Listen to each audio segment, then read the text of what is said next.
interesado si ano.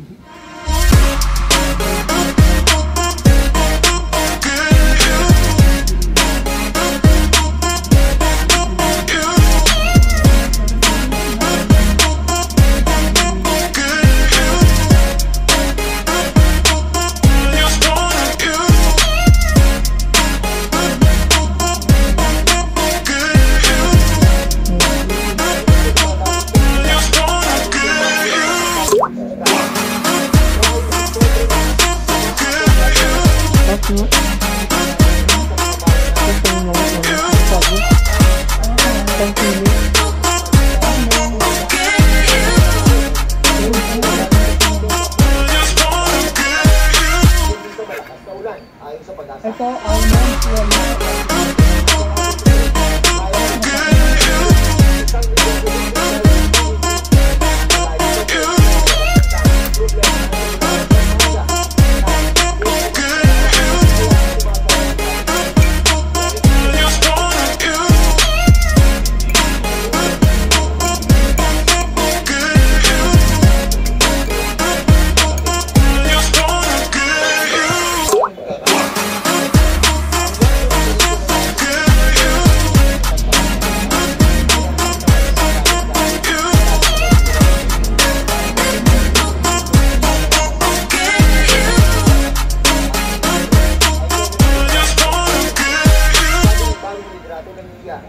kaya nilang tapusin ang Bayabas Dam sa loob ng 3 taon. Hindi natin sisihan, titingnan natin kung ano yung problema at gagawa tayo ng solusyon. Mahalaga ang mga dam dahil sa iba't iba nitong gamit, tulad ng imbaka ng tubig bilang paghahanda sa talinit. Kaya good news na nasa normal level na raw ngayon ang mga dam sa Luzon pagkatapos ng matinding pagulan. Lalo may papalapit na El Nino. Pero sabi ng NIA, malayo pang mapuno yung alulay, malayo pang mapuno yung pantabanan, malayo pang mapuno yung magat. Hindi pa tayo sa malayo pa. Para sa GMA Integrated News, June Veneracion, nakatutok, 24 oras. Sobrang sigil ng ilang jeepney ang inireklamo ng ilang pasahero.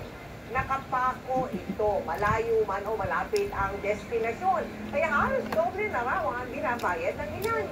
Ang babala ng LTFRB sa pagtutok ni Bernadette Reyes. abuso.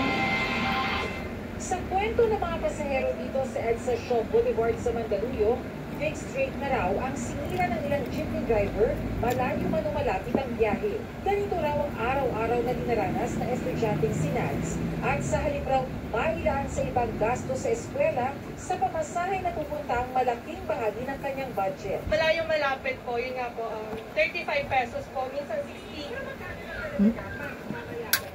Dapat po talaga 18 pesos or 20 above lang po talaga. Malapit na sa kayan po. Yun po, kaya no choice.